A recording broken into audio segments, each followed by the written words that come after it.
আমরা বাংলাদেশি একতা প্রকাশ করার জন্য এসেছি।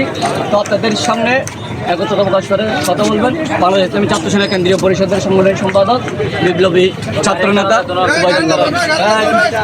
আসসালামু আলাইকুম রহমতুল্লাহ। আসলে ভূমিকার কোনো সুযোগ নেই, আমরা সকলে ব্যতীত, আমরাও ব্যতীত।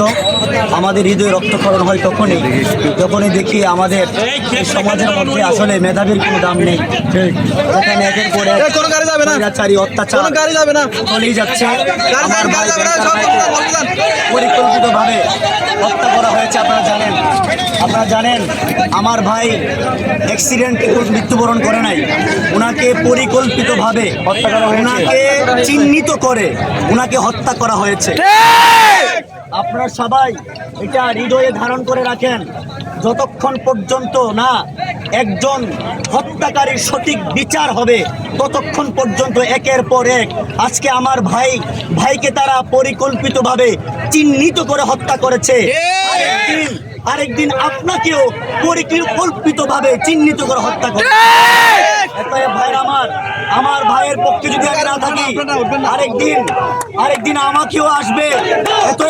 যদি আমরা আমাদের নিজের পিঠ বাঁচাতে চাই, অবশ্যই আমার ভাইয়ের সাথে আমার ভাইয়ের হত্যাকারী যতক্ষণ পর্যন্ত না সঠিক হত্যার বিচার হবে ততক্ষণ পর্যন্ত আমাদেরকে রাজপথের থেকে সঠিক হত্যাকারীকে কাঠগড়ায় এনে ফাঁসিতে ঝুলিয়ে তা আমরা জনসম্মুখে সকলের সম্মুখে আমরা দেখিয়ে দিতে চাই। নয় আমাদের এই সমাজের মধ্যে এখনো পর্যন্ত আমাদের সমাজের মধ্যে জ্ঞানীদের কদর কমে নাই। ভাইয়ের আমার, আপনারা আজ এখানে কয়েক সময়ের জন্য আপনারা এসে আবার চলে যেন না। যদি তাই হয়, আমরা দেখেছি আজ আমার এই ভাই নয়, আমার এই ব্যাংকার ভাই নয়, শত নয়, হাজার এমন মায়ের বুক খালি হয়েছে। ভাই, আমরাও আমাদের হৃদয় রক্তকরণ হয়। আমরা বাংলাদেশ ইসলামী ছাত্র সেনা কেন্দ্রীয় পরিষদ আপনাদের সম্মুখে একাত্মতা পোষণের জন্য এসেছি। আমাদের আগামীকাল পরীক্ষা আছে, তারপরে আমরা নেমে গিয়েছি কেন? আমাদের একটা বিবেক আছে, আমরা জানি আজ আমার ভাইকে হত্যা করেছে, কাল আমাকেও করবে।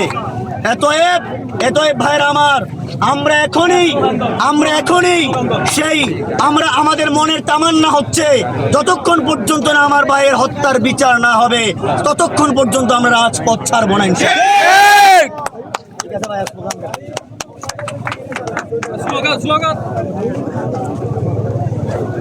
ঠিক আছে ভাই, থাকেন, আমাদের পরীক্ষার কারণে আমাদের চলে যেতে হবে। আপনাদেরকে ধন্যবাদ আমাদের পক্ষ থেকে। সাংগঠনিক সম্পাদক না কেন্দ্রীয় পরিষদ। ওর নাম কি? ওনার হচ্ছে ওবায়দুল্লাহ। লিখিনি। আচ্ছা, হ্যাঁ লিখেন।